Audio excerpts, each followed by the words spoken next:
കേസിയുടെ A+ മണ്ഡലം ആലപ്പുഴ തന്നെയാണ്. അത് ഇത്രയും വലിയ കോൺഫിഡൻസോടുകൂടി പറഞ്ഞ് ഞാൻ കുറച്ച് ദിവസം അവിടെ മാറി നിന്നാലും വരെ കുഴപ്പമൊന്നുമില്ല. അല്ല, ഞാൻ പറഞ്ഞല്ലോ, ഞാൻ ഈ സ്ഥാനങ്ങളൊക്കെ എത്തിയിട്ടുണ്ടെങ്കിൽ അതിൻ്റെ അടിസ്ഥാനം എവിടെ നിന്ന് തുടങ്ങിയതാണ്? ആലപ്പുഴ.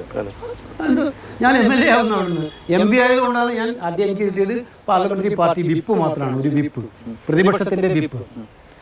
പിന്നീട് വർക്ക് ചെയ്ത് ഞാൻ ജനറൽ സെക്രട്ടറി ആവും. എല്ലാത്തിൻ്റെയും അടിസ്ഥാനം എന്ന് പറയുന്നത് ആലപ്പുഴയാണ്. അപ്പോൾ എനിക്ക് കോൺഫിഡൻസ് ആലപ്പുഴയാണ്. അതുകൊണ്ട് ഞാൻ പറഞ്ഞത് എവിടെ മത്സരിച്ചാലും ഞാൻ ആലപ്പുഴ മത്സരിക്കും.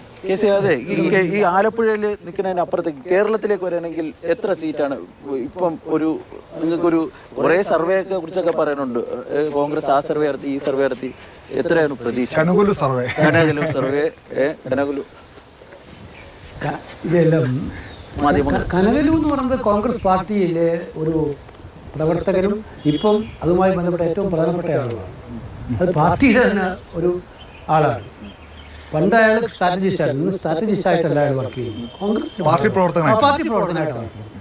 അപ്പോൾ അതിനെ ആരും അസൂയപ്പെട്ടിട്ടോ അത്ഭുതപ്പെട്ടിട്ടോ കാര്യമില്ല. അയാൾക്ക് കോൺഗ്രസിൽ പ്രവർത്തിക്കണം താല്പര്യമുണ്ടായിരുന്നു, ഐഡിയോളജിയോട് താല്പര്യമുണ്ടായിരുന്നു. അയാൾക്ക് ഒരുപാട് ഓഫർ ഉണ്ടായിരുന്നു. എന്തിനേറെ പറയുന്നത് അത് ഏറ്റവും പ്രധാനപ്പെട്ടായിരുന്നു. അയാൾ പറഞ്ഞു എനിക്ക് കോൺഗ്രസ് ഐഡിയോളജിയോട് താല്പര്യം, ഞാൻ കോൺഗ്രസുമായി ബന്ധപ്പെട്ട് വർക്ക് ചെയ്തതാണ്. അപ്പോൾ അതിനകത്ത് അയാൾ വർക്ക് ചെയ്തു. ഞങ്ങളെ സംബന്ധിച്ചിടത്തോളം അയാളുടെ റിപ്പോർട്ടൊന്നുമല്ല, ഇതിൽ എഴുതി വെച്ചു 20 സീറ്റുമായിട്ട് ഇപ്രാവശ്യം കോൺഗ്രസ് കേരളത്തിൽ വരും. കോൺഗ്രസ് അല്ല UDF 20 സീറ്റ്.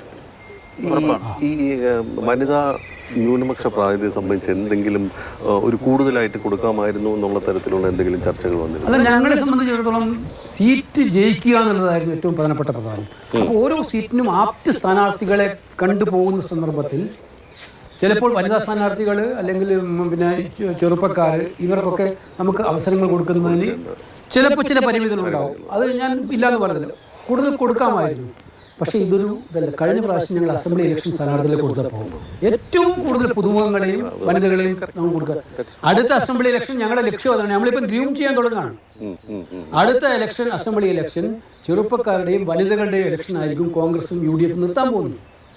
ഒരു സംശയവും വേണ്ട.